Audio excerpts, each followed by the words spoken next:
Assalamualaikum warahmatullahi wabarakatuh. Saya di sini akan mempresentasikan tentang teori belajar humanistik mata kuliah psikologi pendidikan. Pertama-tama, perkenalkan, nama saya Putri Rahayu, NPM 57. Yang pertama, kita bahas tentang konsep belajar menurut psikologi humanistik. Nah, konsep belajar menurut teori humanistik itu adalah proses belajar harus dimulai dan ditujukan untuk kepentingan memanusiakan manusia itu sendiri. Nah, teori ini bersifat lebih abstrak dan lebih mendekati bidang kajian filsafat, teori kepribadian, dan psikoterapi daripada bidang kajian psikologi belajar. Teori ini lebih banyak berbicara tentang konsep pendidikan untuk membentuk manusia yang dicita-citakan serta tentang proses belajar dalam bentuknya yang paling ideal. Nah, tokoh psikologi humanistik ini ada Carl Rogers, Benjamin Bloom, dan David Caldwell atau taksonomi Bloom, Kolb, belajar 4 tahap, Hani dan Mumford, macam-macam siswa, dan Habermas, 3 macam tipe belajar. Selanjutnya, prinsip-prinsip belajar humanistik menurut pandangan Rogers. 1. Yaitu 1. Hasrat untuk belajar. 2. Belajar bermakna. 3. Belajar tanpa hukuman. 4. Belajar dengan inisiatif sendiri. 5. Belajar dengan perubahan. Nah, selanjutnya langkah-langkah pembelajaran menurut Rogers. Terdapat 7 langkah pembelajaran, yaitu 1. Guru memberikan kepercayaan kepada kelas memilih belajar secara terstruktur.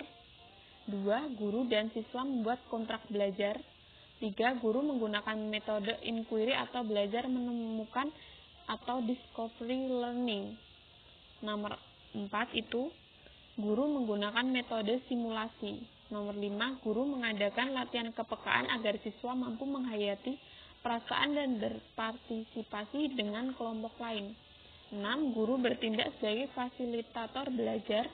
Yang terakhir, guru menggunakan pengajaran berprogram agar tercipta peluang bagi siswa untuk timbulnya kreativitas.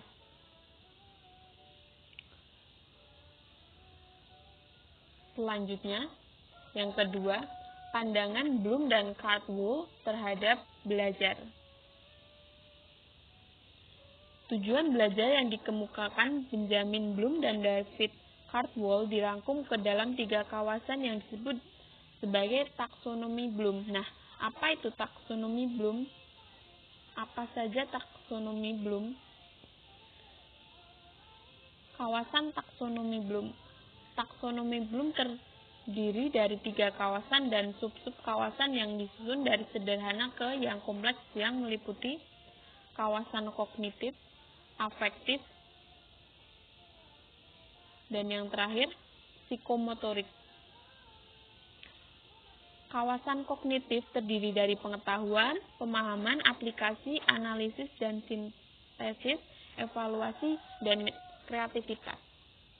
Kawasan afektif terdiri dari pengenalan, merespon, penghargaan, pengorganisasian, pengamalan,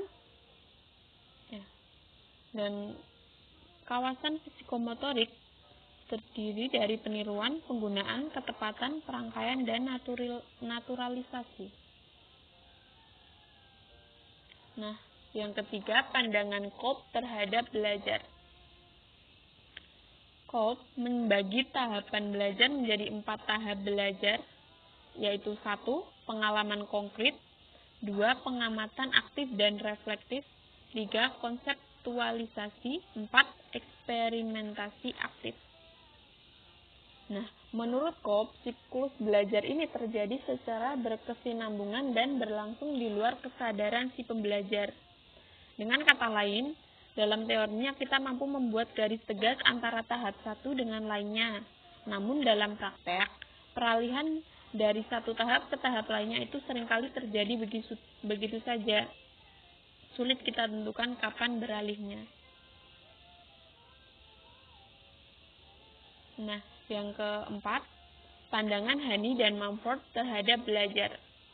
Mereka membagi golongan siswa menjadi 4 macam atau tipe atau golongan. Yang pertama aktivis, reflektor, teoritis, dan pragmatis. Yang kelima, pandangan Habermas terhadap belajar. Menurut Habermas, belajar sangat dipengaruhi oleh interaksi baik dengan lingkungan, alam dan sosial, maupun dengan sesama manusia sebab antara keduanya tidak dapat dipisahkan, dan ia membagi tipe belajar menjadi 3 tipe, yaitu belajar teknis, praktis, dan emansipatoris. Dan selanjutnya, penerapan teori humanistik dalam pembelajaran atau kegiatan instruksional menurut Irawan 2001-35 adalah melalui tahap-tahap berikut. Terdapat 10 tahap yang dapat dilihat dalam slide yang dikemukakan oleh Irawan. Nah, sekian presentasi dari saya tentang materi teori belajar humanistik. Terima kasih. Wassalamualaikum warahmatullahi wabarakatuh.